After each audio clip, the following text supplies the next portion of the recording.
Hello. So, hi. So if you're not an alcoholic dad, or you haven't had an alcoholic dad, or you don't know an alcoholic dad, this message may not be for you. But if you're one of those in that group, I mean, then hang in and listen. There's so many alcoholic or addicts around, and many of them are dads. And one of them may be your dad. And you know, it's kind of like we many of us sober up, and we're like, holy shit, I'm a dad. What do I do? How do I deal with this? And so it's a kind of a twist in the deal. Uh, if you're an alcoholic or an addict, that you know that what we're dealing with generally is selfishness and self-centeredness. That you know, there's a prayer in the 12-step book that says, "Relieve me of the bondage of self," and so you know, the part of our disease is that we put ourselves first, even if we think we don't. It takes a while for the addict or the alcoholic in recovery to realize what that looks like, what the symptoms of that are. And but we tend to put ourselves first, and then we sober up, and we've got kids, and we're like, holy shit.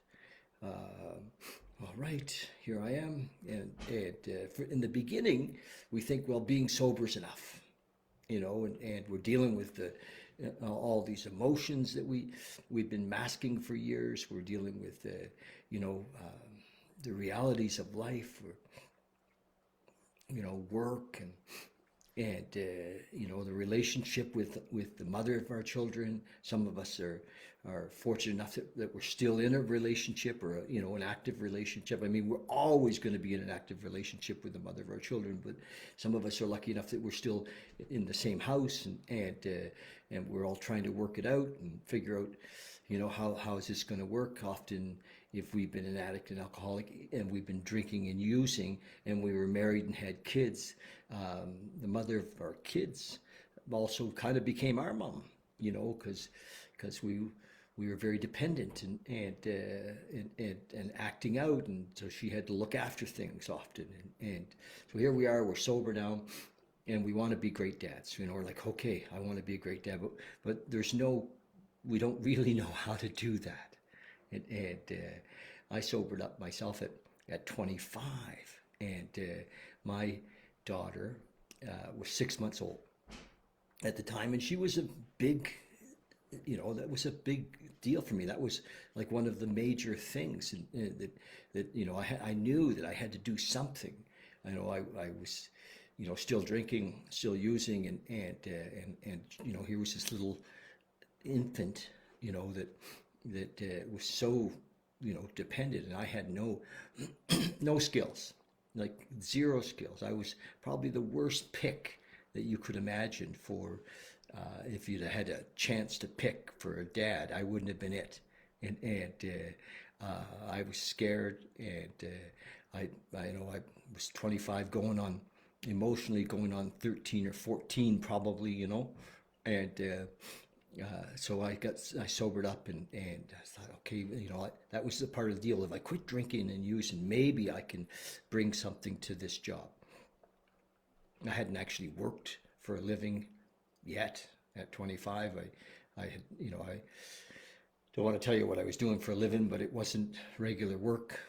Um, and so I was a poor pick for the job, and just, I would say, by the grace of God rather than anything else, I was, able to show up as a dad, and as life went on, I mean, I did have some support, some older brothers, and who were also dads, and I kind of tried to feel into it, but I really didn't know much about being a dad. And so as the years have gone by, I have now 3 kids, and I was, fortunate enough to, even though my first marriage lasted about 11 years, and the mother of my kids, Linda, and I are still friends, and we parented together. The family changed. The dynamics of family changed, and I wouldn't say that I, even at 10 years in recovery, that I had matured a lot. It was a slow road for me in growing up, and even at 20 years in recovery, gosh, I don't know that I had matured a lot. And by then I'd been through my second marriage, and I had a third child, and you know, um, but fortunately, both of those ladies and I have stayed friends and stayed close and stayed parenting, and they saw the importance of our kids having an active dad, and they supported that, and so the years have gone by, and I've been able to be a dad to three kids, and that now it's 40 years plus later, and these kids are not kids, they're adults. I have grandchildren, and so it's worked, because I have relationships with these people. They're my kids, they're not my kids, they're adult children, I have relationships with them, and it's amazing how well things have turned out kind of in spite of me. So this idea of creating a course for dads in recovery came last year, and I've just done a ton of research, and it's funny, we've got a couple of chapters in the big book, one to the wives and another one, the family afterwards, that are very powerful in helping us to support us in being great dads and also having relationships with the mums.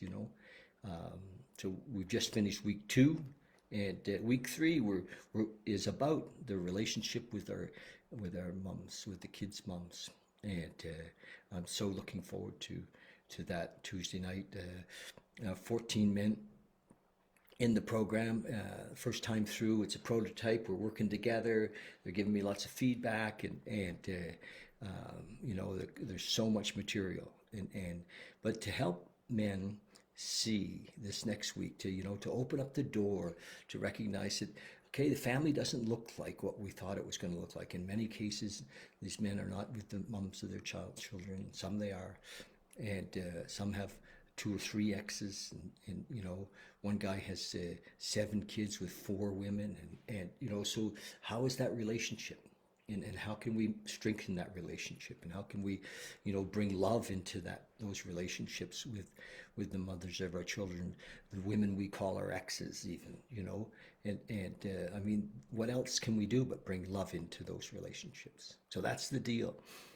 Being a dad in recovery includes having a relationship with their moms, a loving relationship with their moms, no matter what she's done or hasn't done, or no matter what we've done or haven't done. It starts from today.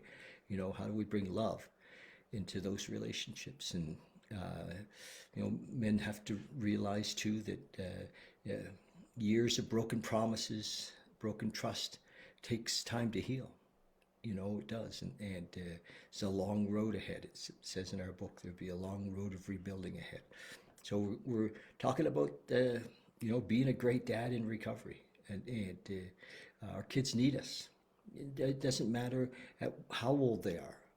If they're in their 30s or 40s, and we're kind of estranged, well, it's time to get back together. There isn't a time when they don't need dad, and dad's love. So that's it. That's my, we're I'm pretty excited about it. As we go out from here, I'm stoked for sure, and thank you for all your support. If I'm going to do it again, I haven't set the date yet, but I think I'll do another one live, another one on a live one of my courses right after this one, and just kind of keep going with this, and watch it change and hopefully improve, and there's so many dads. So if you know of a dad in recovery that you think would benefit from this, from looking at the experience of all the men I interviewed, now I've interviewed over 50 men, long interviews about what was happening in their relationship with their kids. What did they want to change? What did they want to, what were their greatest fears, many of the men, their greatest fear is that their kid's going to be an addict or an alcoholic like them.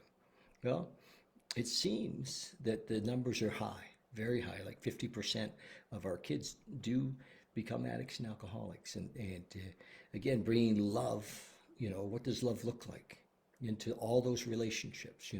Love isn't just a word, love is an action. And so that's kind of the basis of my course, is how do we live in that action of love. And okay, that's it. So yeah, if you know anybody, have them get in touch with me. And lots of love to you guys. We'll talk soon. Cheers. And if you're on YouTube, I'd love it if you subscribe. See you later. Oh, see ya. Sorry. It's okay. Your I was right in the middle. I know, sorry. It's all good. Did you put a note on the door? No, it's all good. It was good. All right. Yeah, thanks. Yeah.